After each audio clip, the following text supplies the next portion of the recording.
kasih-Mu, karya-Mu nyata dalamku. Kau pegang hidupku dalam tangan-Mu. Darah-Mu, salib-Mu tebus hidupku. Nama-Mu berkuasa, sanggup bangkitkan.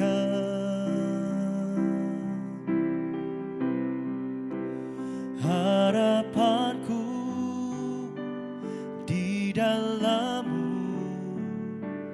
hanya Kau Yesus kuatku. Ku percaya, ku aman dalam-Mu.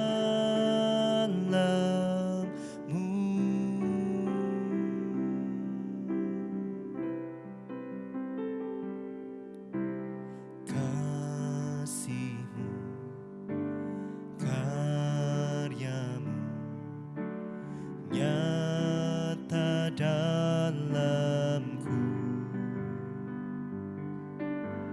Kau pegang hidupku dalam tangan-Mu.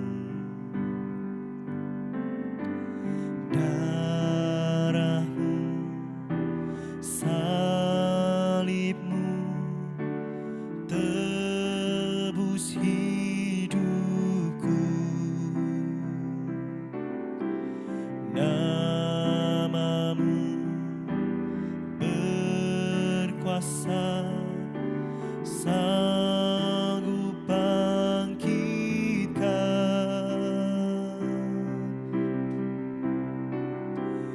Harapanku di dalam-Mu, hanya Kau Yesus kuatku. Ku percaya, ku aman dalam-Mu.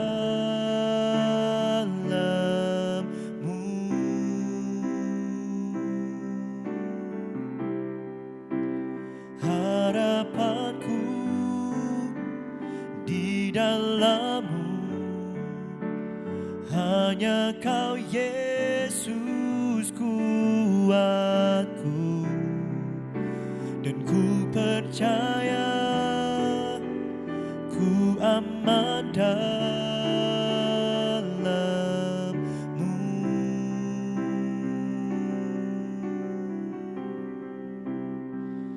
Oh, kami sembah Kau, kami sembah Kau Tuhan Yesus. Harapanku hanya di dalam-Mu Tuhan. Imanku percaya kepadamu Yesus. Haleluya.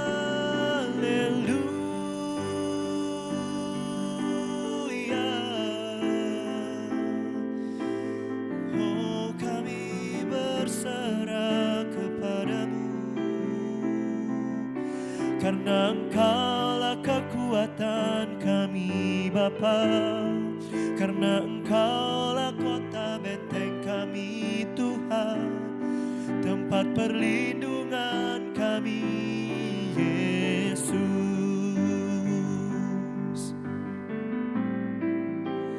Haleluya.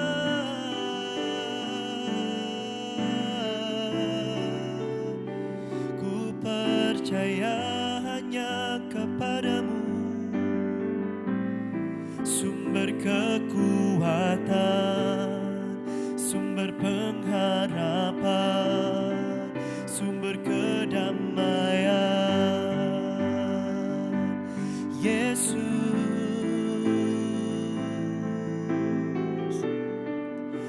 Kami percaya Engkau tak pernah gagal dalam merancang kehidupan kami, Tuhan. Sebab masa depan kami ada dalam tangan-Mu.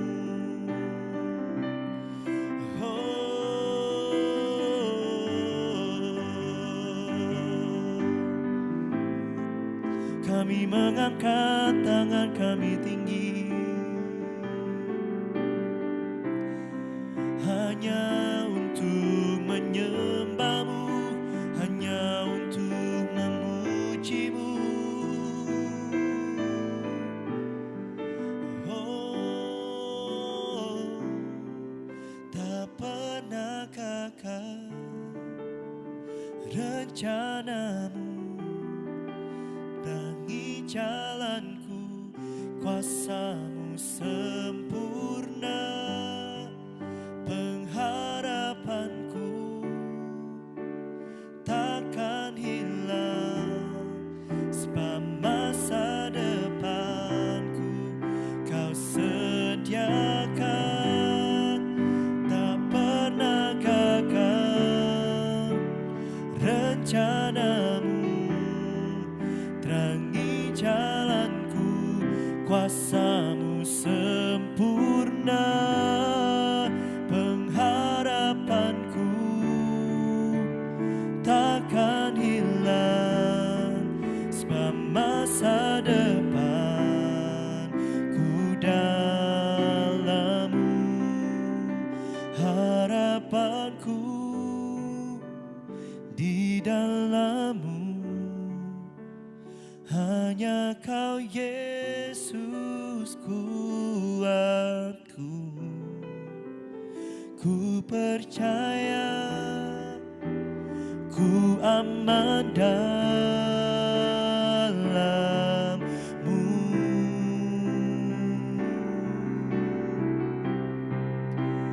Harapanku di dalam-Mu. Hanya Kau Yesus kuatku. Ku percaya ku aman dalam-Mu.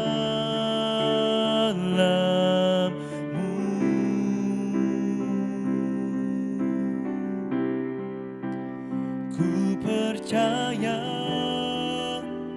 ku aman dalam-Mu.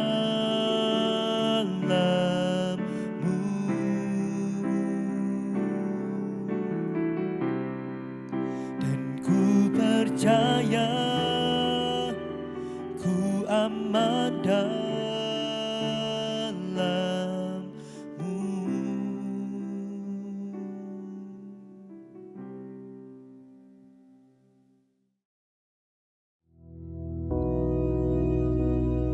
Bapa kami yang di surga, dikuduskanlah nama-Mu, datanglah kerajaan-Mu, jadilah kehendak-Mu di bumi seperti di surga. Berikanlah kami pada hari ini makanan kami yang secukupnya, dan ampunilah kami akan kesalahan kami, seperti kami juga mengampuni orang yang bersalah kepada kami. Dan janganlah membawa kami ke dalam pencobaan, tetapi lepaskanlah kami daripada yang jahat. Karena Engkaulah yang empunya kerajaan dan kuasa dan kemuliaan sampai selama-lamanya. Amin.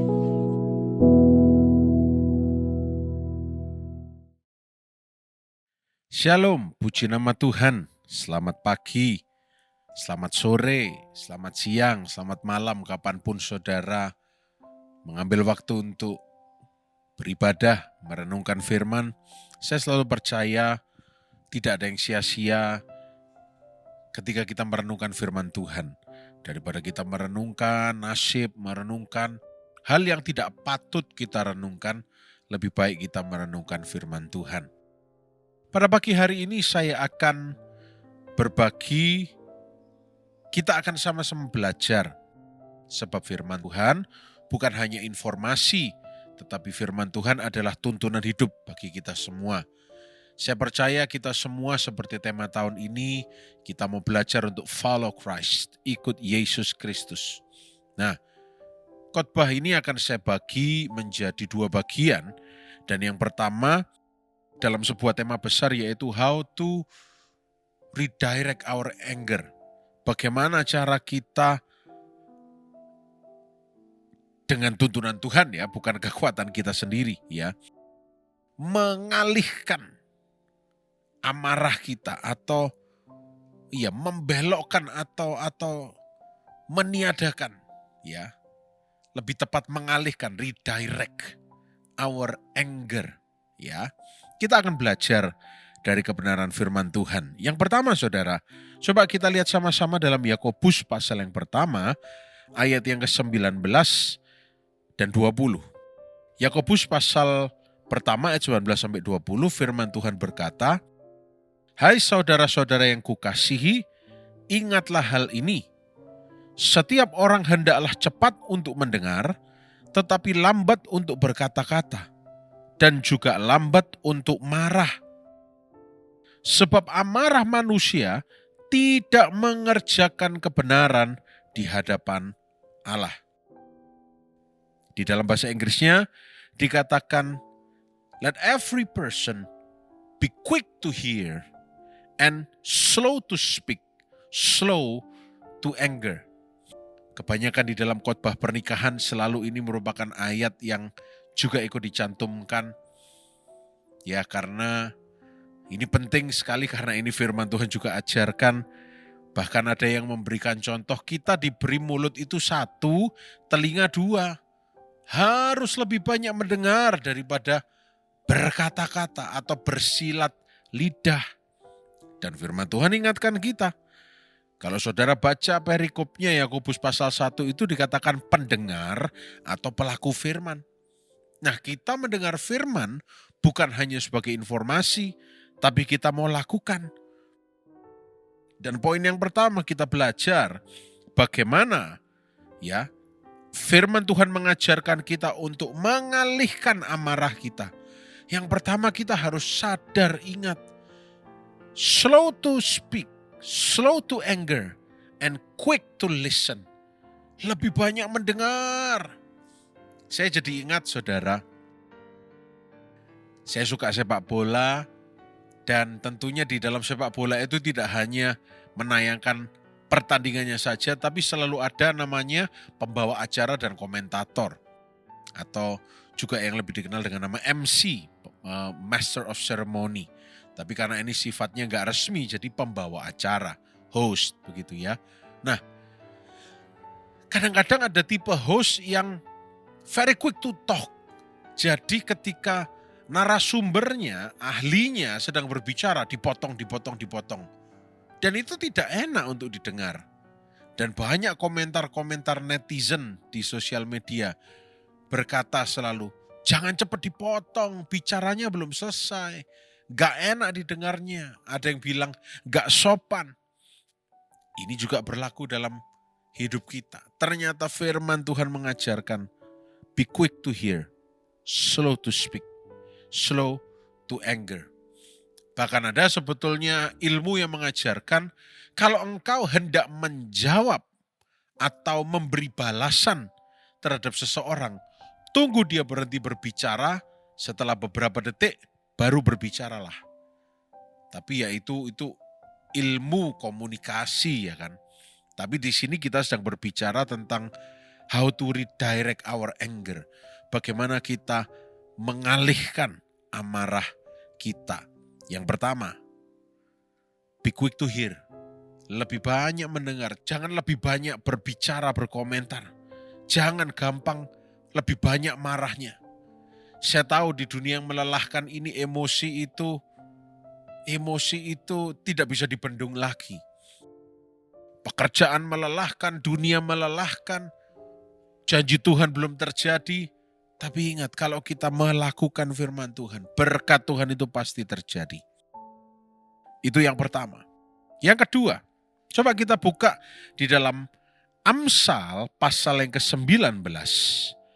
Amsal pasal yang ke-19, ayat yang ke-11. Ayat ini luar biasa, dikatakan, akal budi membuat seseorang panjang sabar, Dan orang itu dipuji karena memaafkan pelanggaran. Dalam bahasa Inggris dikatakan good sense, akal budi. Membuat seseorang panjang sabar dalam bahasa Indonesia. Dalam bahasa Inggris slow to anger. Itu panjang sabar bahasa Indonesianya. Ya. Dan orang itu dipuji karena memaafkan pelanggaran. Ayat firman Tuhan mengajarkan bagaimana cara kita mengalihkan amarah kita. Kita harus ingat bahwa kita diciptakan dengan akal budi. Bukan hanya reaktif, bukan hanya bergerak berdasarkan insting. Ada saatnya kita harus bereaksi atau bergerak berdasarkan insting. Tapi ada saatnya kita harus menggunakan akal budi kita. Sehingga kita tidak reaktif, tapi kita menjadi pribadi yang solutif. Mencari jalan keluar, bukan memperkeruh keadaan. Ya. Good sense, akal budi, dan belajar untuk memaafkan. Siapa yang sempurna di dunia ini? Tidak ada. Dan memaafkan itu salah satu ajaran Yesus yang bahkan sampai diilustrasikan dengan angka 70 kali 7. Artinya unlimited, tidak terbatas. Harus terus memaafkan. Yang ketiga, bagaimana cara kita mengalihkan amarah kita. Kalau tadi yang kedua, ingat bahwa kita punya akal budi yang membuat kita itu panjang sabar. Ya, gak bergerak berdasarkan insting tapi akal budi kita. Yang ketiga, Efesus pasal 4 ayat 32. Firman Tuhan berkata, tetapi hendaklah kamu ramah seorang terhadap yang lain, penuh kasih mesra dan saling mengampuni, sebagaimana Allah di dalam Kristus telah mengampuni kamu. Be kind. Ramah. Ya. Tender hearted. Penuh kasih mesra. Bukan kasih yang pura-pura. Ya. Forgiving one another, saling mengampuni. Ini hal-hal yang membantu kita mengalihkan amarah kita. Yaitu apa? Menjadi orang yang ramah, menjadi orang yang penuh kasih mesra. Ya. Pak, tidak bisa saya ramah sama musuh saya. Bisa. Karena ya ada Yesus, ada kasih Yesus di dalam diri kita. Salah satu tanda bahwa Anda bisa adalah ketika Anda tiba-tiba berjumpa dengan orang yang sedang problematik atau bermasalah dengan saudara. Saudara berani untuk berjabat tangan, saudara berani untuk menyapa. Tiba-tiba saudara merasakan seperti ada es batu yang mencair mengaliri tubuh kita. Itu artinya apa? Kita sedang mengalami kasih-Nya Tuhan. Kita sedang menjadi orang yang tender hearted, penuh kasih mesra, ya.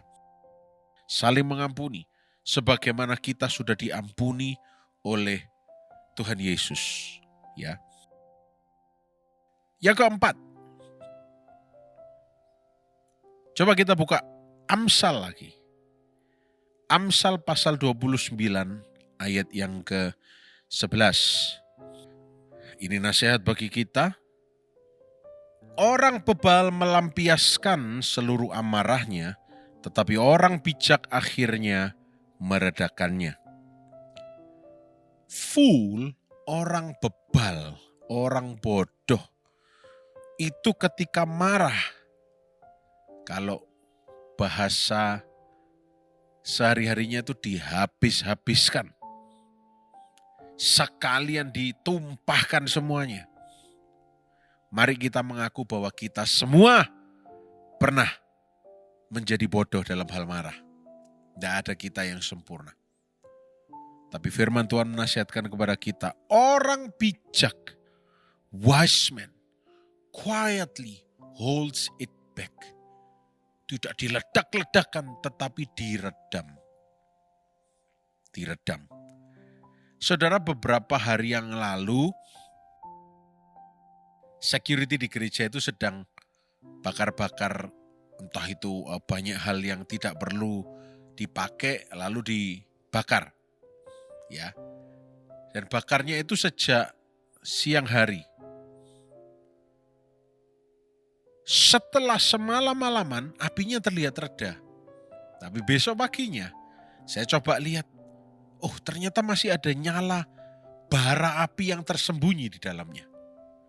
Dan betul ketika kita pancing itu ya, ketika apalagi ada angin ya, seperti dia ditiup begitu, apinya muncul kembali. Nah, kita jadi ingat bahwa orang yang bijak itu bisa meredakan, bukan memancing lagi sehingga bara api yang tersembunyi itu muncul lagi. Ketika kita marah, kadang-kadang masih ada hal-hal yang kita merasa belum tuntas. Nah, firman Tuhan ajarkan, diredakan, bukan dipancing. Bukan mancing perkoro, ya kan? Tapi mancing ya mancing ikan yang baik, yang sehat, dan seterusnya. Ini yang Alkitab ingatkan kepada kita, bahwa kalau orang bodoh, orang bebal itu, kalau marah itu dilampiaskan seenaknya sendiri. Tapi orang bijak belajar untuk akhirnya meredakannya. Holds it back. Artinya bukan dipendam ya, tetapi diselesaikan dengan bijaksana. Ya. Ilmu komunikasi,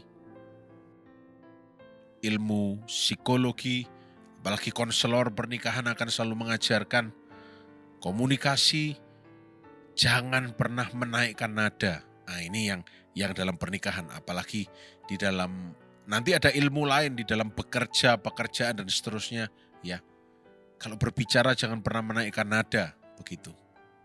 Karena begitu sekali nada naik, apalagi mungkin pas momennya tidak tepat, wah itu bisa terjadi perang dunia keempat atau perang dunia ketiga.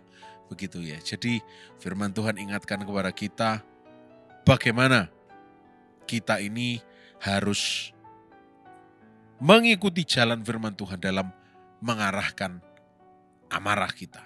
Kenapa kok kita belajar ini? Ini bagian dari mengikuti Yesus dan menyangkal diri. Kita akan lanjut di part yang berikutnya di waktu yang lain. Mari kita berdoa. Tuhan Yesus yang baik, bersyukur untuk kesempatan belajar firman Tuhan. Biar sepanjang hari ini kami semua sehat, diberkati, dan dibungkus dengan darah Yesus. Kami berdoa, mengucapkan syukur setiap anak-anak-Mu dituntun berjalan mengikut Yesus. Dalam nama Yesus Kristus, sepanjang hari ini Tuhan, kami lihat kebaikan-Mu. Kami sehat, diberkati, dibungkus dengan darah Yesus. Haleluya. Amin. Selamat pagi, selamat beraktivitas. Tuhan Yesus memberkati.